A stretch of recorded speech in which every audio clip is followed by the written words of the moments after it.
President Trump has been speaking in the last few minutes, just as he left the White House on the way to Joint Base Andrews. Just a very short ride by helicopter from the White House, a matter of 5 or 6 minutes or so.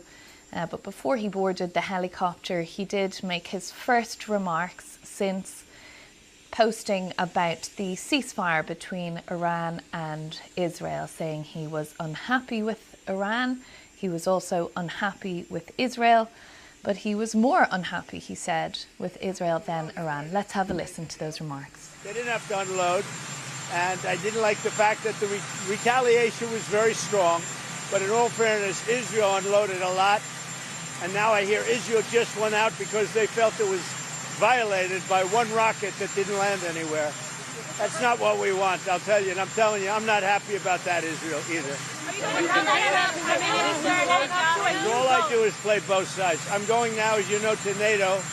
Some of you are going with me, and I think it's going to be successful. We'll see. I'll let you know. Are you going to see the agreement? It's a new dawn in the Middle East. Thanks to the agreement you managed to achieve. What are your future plans for the region, for Saudi Arabia, Israel, Gaza, the hostages? Look, you're asking me about women in the Middle East. It's getting a lot better. Things are happening at a high level. As you know, Saudi Arabia has done a really good job. It's coming out far faster than I thought. So we're very happy about what's happening with women in the Middle East. No, I'm talking about a new dawn in the Middle East that you managed to achieve last night. Yeah. The region is going to a new place with the agreement. Can you tell us what's your future plans for Gaza, for the hostages? Yeah. It's a new dawn. I appreciate the question. You're very nice. Who are you? Thank you. I'm Neria Kraus from Israeli Channel 13 News.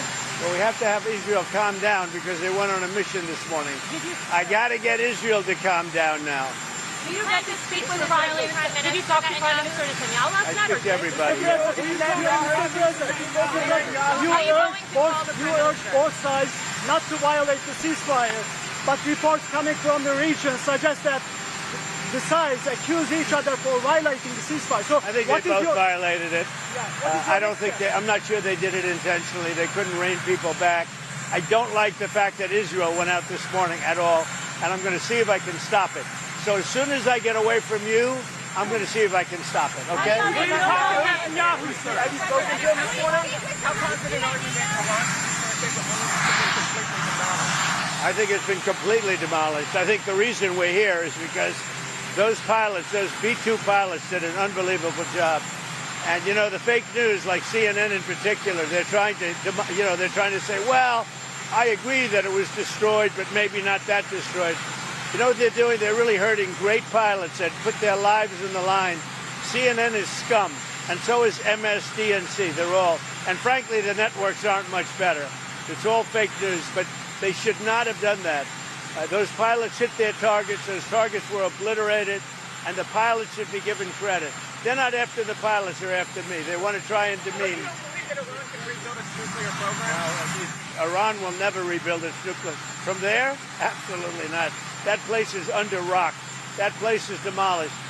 The B-2 pilots did their job. They did it better than anybody could even imagine. They hit late in the evening. It was dark with no moon, and they hit that target with every one of those things, and that place is gone.